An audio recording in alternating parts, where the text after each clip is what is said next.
Phoenix Books presents King Cohn, The Life and Times of Hollywood Mogul Harry Cohn, written by Bob Thomas.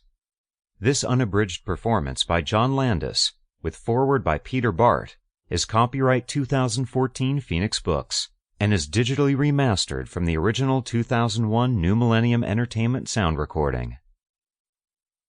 Forward. A figure like Harry Cohn assumes mythic proportions when viewed from the perspective of present-day Hollywood. Cohn was the ultimate rough-and-tumble pioneer, an uneducated immigrant who built Columbia Pictures virtually brick by brick. Cohn relished his tough guy image and celebrated his feuds with his rivals as well as with the stars and filmmakers under contract to Columbia. He was coarse and ferocious, and that was exactly the way he wanted to come across. Given his style, Cohn would seem almost like a caveman were he to materialize in today's corporate Hollywood, a town controlled by glibly sophisticated suits who serve as apparatchiks for the multinational media corporations. Today's Hollywood runs on budgets and business plans. Its bosses dedicate themselves to supplying content for the vast distribution machines owned by Rupert Murdoch, Sumner Redstone, and Michael Eisner.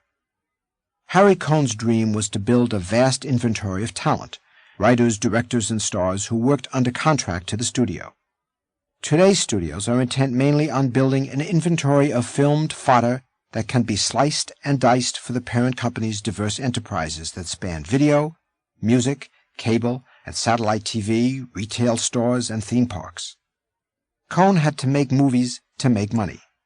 Most of today's movies lose money, but are produced nonetheless as pricey loss leaders to feed other enterprises. Cohn had to appease his bankers.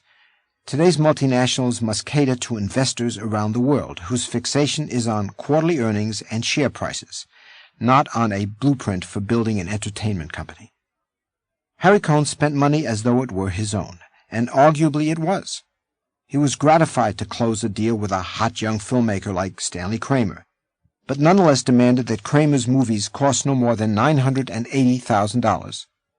When Kramer bought an extraordinary book called The Caine Mutiny and told Cohn that his movie would cost easily 3 times that limit, Cohn went crazy.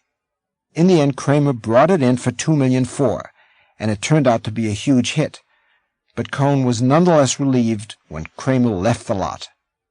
"You cost the studio a lot of money," Cohn gruffly told him. "I'm glad to see you go." And Kramer replied, "I'm glad to be going." He meant it.